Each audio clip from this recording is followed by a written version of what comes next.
Thanks for tuning in today. I'm Dr. Nick, the Incrementalist. Join me as I seek out the small incremental changes being applied in other industries that we can learn from and that can be applied in healthcare. Can these changes bring immediate value, but also add up to the big improvements and revolution we need in healthcare? Come along with me to explore the possibilities. My innovative guests from around the globe have used small incremental improvements to achieve their moonshot. And today I'm delighted to be joined by Sherie Friedrich. She is the Chief Psychology Officer at Telecare. Sherie, thanks for joining me today. Thank you so much. Lovely to be here. So before we get into the details of the topic at hand and behavioral services, tell us a little bit about your background and how you got to this point in your career. Well, I have always had an interest as a clinical psychologist in access and problems with access to behavioral health care. So actually started my career working with children and families, kids in foster care systems who were having trouble accessing healthcare in New York City. And from there, I've kind of made my way, I guess, through the lifespan, and now am specialized at working with older adults who are in nursing settings and experiencing their own struggles with access to care. Fantastic. So tell us a little bit about Telecare and what it is that you're doing and the problem you're trying to solve. Well, Telecare is a behavioral health organization that is focused on servicing the psychiatric and psychological needs of older adults aging in various systems like nursing homes and assisted living settings. And really, we came out of a movement to use technology to improve problems with access to care in those settings where typically there's limitations in having behavioral health services for the residents. We service now patients who are also living in the community, as we realize that elders are really being excluded from a lot of the tech companies that are doing behavioral health. So we're now seeing patients anywhere from, those who are living at home to those who need higher levels of care and are in various facility types. We have psychological and psychiatric services for those patients, and we use a care coordinated model, which brings a facilitator into the facilities to really be able to engage the patient and the staff, but also deliver the provider right to the patient's bedside. So as I cast my mind back to clinical practice and my interactions, my sense of this is that historically, we didn't really consider this as part of the set of services in that, assisted living, aged care. I don't recall there being much of any kind of psychological support. Is this a new addition, or have we sort of started to recognize that failure? I think that's a really good point. I think it's an evolution. I think that the behavioral health component of care historically has been a high focus on medication to manage various behaviors that people experience, whether it's a patient with dementia or somebody who's profoundly depressed because they've lost their spouse and just given up their home. And thankfully, I think over the last decade, we have really recognized that there is more to emotional well-being than treating people with medication. And while that has an important role to play, there are so many other first-line approaches when somebody is struggling. And so that evolution has then folded into it non-pharmacological interventions, a place for psychotherapy for older adults. It used to be a joke when I was in graduate school that sort of there's no life after you're 60, because the early psychologists sort of, all of the developmental theorists, it was sort of after 60, nothing kind of happens in your life. And we know that that's actually really not true. And as people age, they have these psychological challenges and existential crises that they're facing that have a place and can really benefit from psychological intervention. So I think that that's where we're moving, and hopefully this is something that becomes more accessible to more people. I think there are still only select groups of patients and facilities that have full access to those services. So it sounds like we're starting, or we've, over the course of the past, we've created more focus. We've moved away from, here, take this pill that solves the problem, which, in many instances didn't. Let's be clear. Our comprehension of what pharmacological interventions would help for these instances, I think, are still at this point very limited. We're struggling with medications to actually treat many of the mental health, behavioral health conditions. But in the past couple of years, we've seen what I would call an amplification, or at least a spotlight focused on many of these areas of challenges. Would you say that's been true for this area with COVID, or was this just an ongoing challenge, that continued on? Has COVID helped, or has it made it worse? Where do you see that? I think COVID has opened up an opportunity for addressing and understanding meaning making in people's lives and the things and experiences that older adults go through. And as we started to see our patients and our family members be more isolated from society, I think it really did shine a light on the psychological struggles that people were experiencing related to, I remember early in the pandemic reading an article about people dying from loneliness, and that, there was really no explanation for some of these patients that were passing in facilities other than loneliness and isolation and the profound effect that has on people. So I think COVID gave us more of a language and ability to talk about and face these things. And I think it also showed the world what was happening in nursing homes, which are a place that many people avoid, even family members, because they're painful places where, people are sometimes at the end of their life, or are isolated or struggling with dementia. And because that's so profoundly sad, we avoid looking at it. And COVID forced us to look at it. And so I think we're now talking about these things in more nuanced ways than we had been.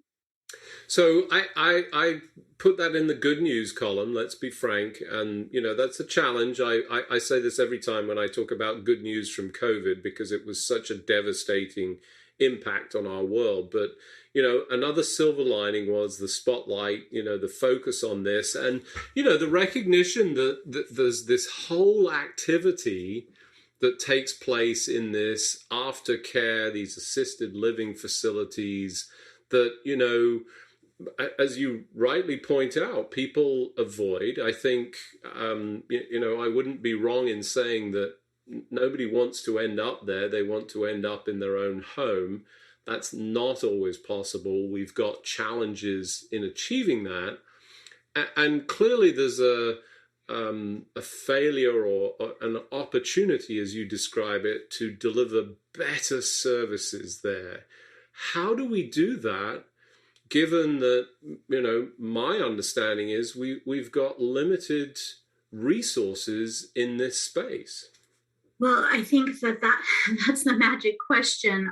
How do we do that? I mean, I think that it's a systemic issue. It's a societal issue. It's, recognizing that we may all come to a point in time that we may need a higher level of care. And what would we want that to look like for ourselves and our families? And it involves a movement in the healthcare system. It involves policies and legislation and funding. There are so many things that are involved in improving our patients' experiences that are, specific to providers, but also beyond what providers alone can do. So it requires a movement, and I think an appreciation of what the problems are and a commitment to really attacking those problems to see better outcomes. So I think it's the long game. So are there good examples of this? I mean, are there places that we can look at and say, wow, that's somewhere that they're doing a good job of this kind of approach? I think so. I think that certainly there are countries that have much more appreciation for aging communities and the care that people receive as they kind of advance through the care system. I look at I have family in both Germany and the Ukraine, and my aunts and uncles would be in these little kind of tiny village homes that the cemetery was across the street, and they could walk for coffee next door, and they could visit children at the daycare next door. And there's more community wrapped around their aging experience. And so it wasn't one of loneliness and isolation. It was actually one of, feeling valued as being an elder and feeling a part of the community system. And certainly we're lacking that here. It's interesting you bring that up. And, I often think about Japan, where, there's much more perception of respect of elders, almost reverence, to the point of, they're an integral part of the community, an expectation. We don't seem to do that here in the West, and I would say it's not just a US problem, certainly based on my international experiences. How are we going to sort of, you talk about the long game, but let's talk about some of the shorter term potentials. We have what we have. You can't just throw this out. That's a realistic understanding of the world. How do we start to approach this so that we can turn this around in a way that, as you rightly put it, what would we like this to look like? Well, I think that the good news is that I think technology is helping to support one of this. So just a small example, and another possible silver lining coming off of, hopefully, the pandemic, is that technology has made services more accessible to aging adults. And I think that that's a really important point, where we are being able to bring quality care, quality services to older adults through use of technology. And the other good news is that we find that older adults are highly adaptable. And so it's really a myth that that they won't be able to engage with technology. It's actually not true. And what we've found at our practice, but I know we're not alone in seeing this, is that older adults are adaptable and will really meet the task and can benefit from different forms of engagement. I think that another important point is looking at healthcare workers that are minimally paid and feel marginalized in that regard, that are leaving the healthcare workforce in droves, and having some immediate impact to be able to offer better pay, better benefits, better work-life balance for those really essential healthcare workers. The people who are feeding our elders, who are changing them, who are socializing with them. Those people feel really marginalized and left out, and they have such an important role. So I think that that's something I would hope, what we're learning from this great resignation, as it's been named, is that we really have to value these employers, because they really bring a lot to the table. And if they're gone, who's going to do that work?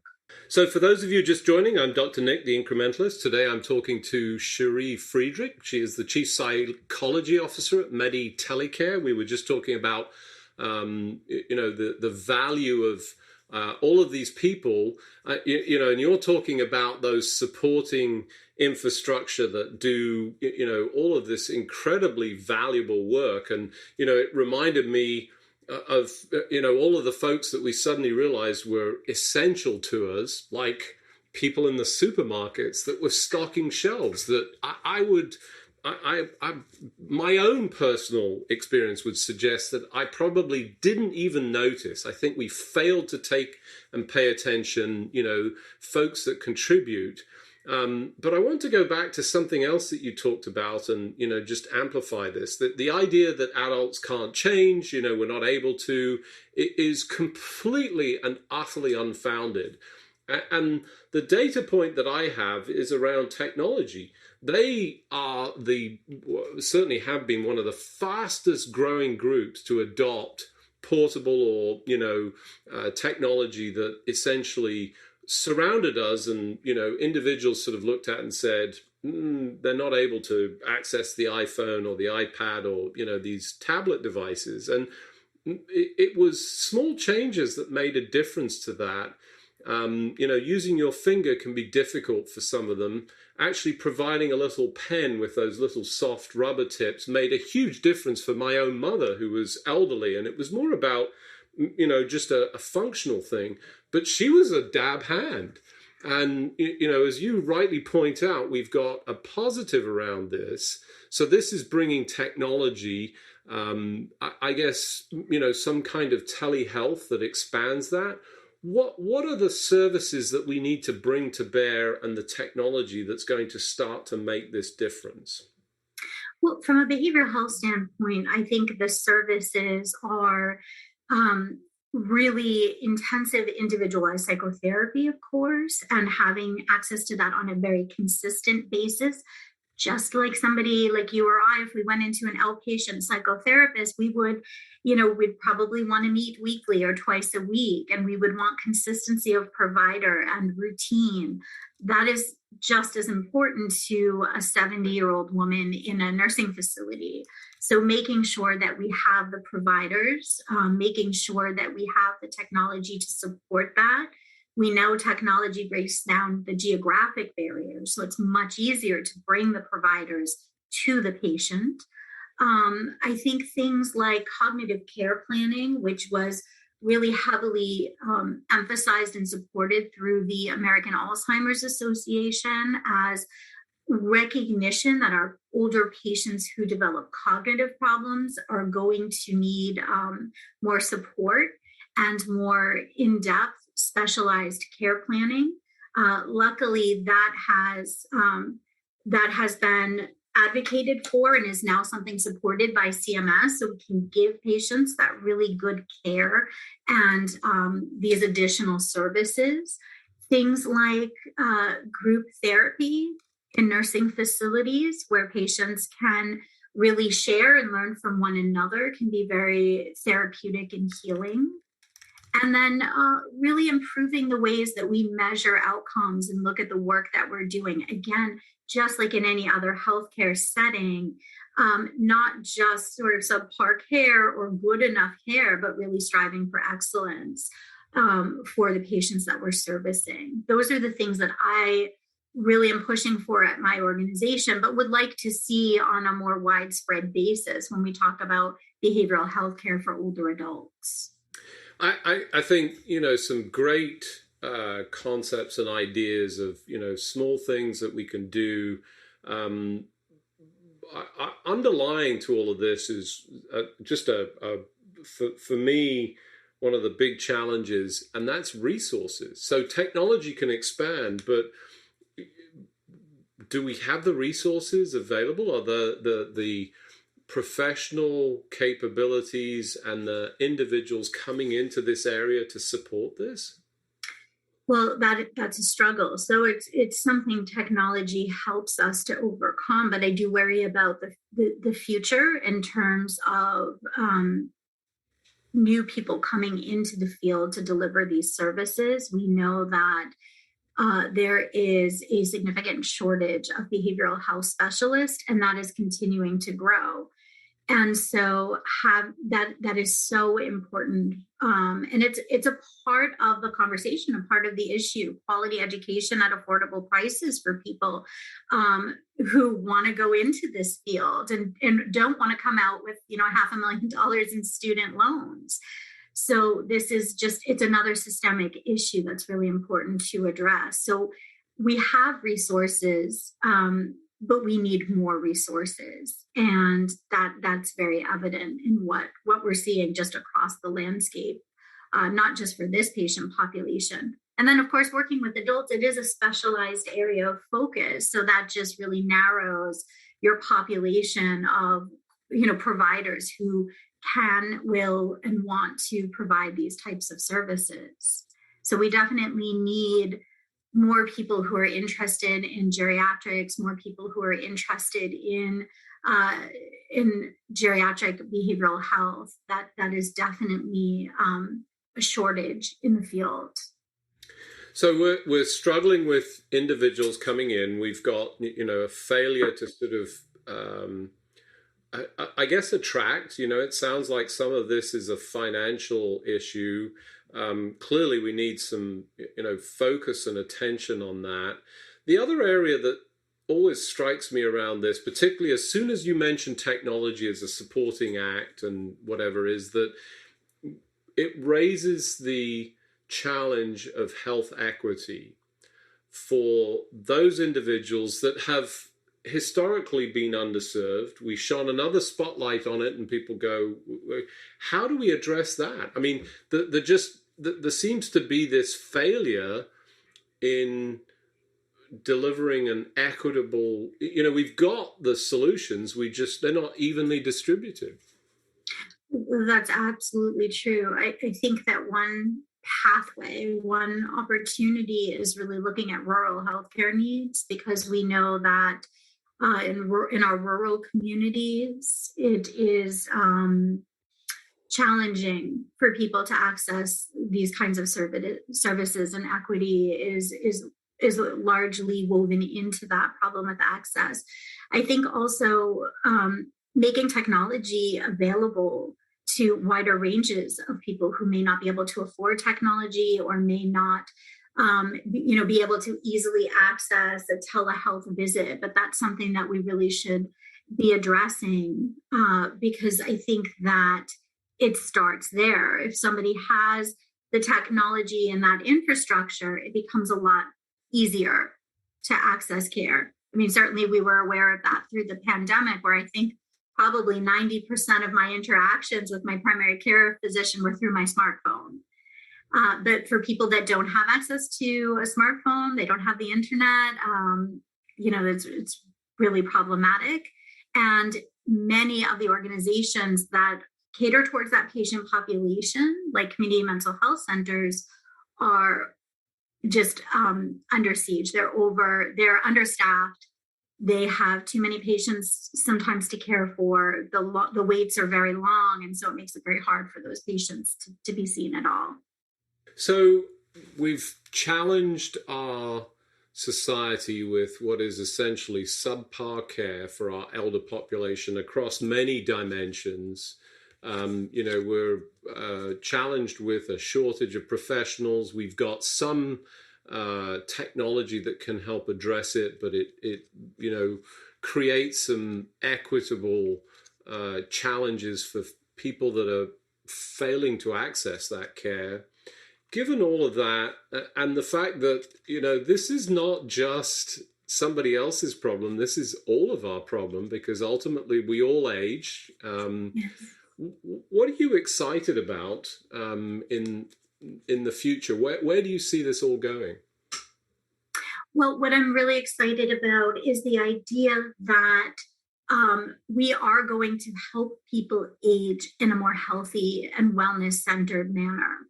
And so that work is being started, it's happening. And while there's room for improvement, I think getting started is the hardest part, and that there's work to do, but the commitment is there and the recognition of a need is there. And like with many things, that's where good work really begins. Fantastic. Well, unfortunately, as we have every week, we've run out of time. I think, tremendous opportunity, as you rightly describe. We've underserved this population. There are models in other countries and other places where they do this and do it effectively. I think, the threads that I draw out from this are the small changes, the incremental steps that we can, take to get there, that include social interactions and the essential component of community. But as you pointed out, the opportunity of technology to amplify capabilities and attracting more people into this area that I think would be engendered. I mean, I imagine it being a very satisfying area if you felt supported in terms of delivering this. So good news, bad news, but ultimately good news in terms of, the opportunity to deliver more and better care to our elderly population. Sherie, thanks for joining me today. Thank you so much for having me. Thanks for joining me today. Do you have any better ideas, or have you found a small incremental change that's brought about a big improvement in your world? Let's continue the conversation on our hashtag, The Incrementalist, or share with me at DrNick1 on Twitter. You can find more information about the show on our program page at healthcarenowradio.com. And tune in next time to hear my discussions with leaders and innovators from around the globe who've revolutionized their space by using small incremental improvements to achieve their moonshot. I'm Dr. Nick, the Incrementalist, and I'm starting a revolution through evolution.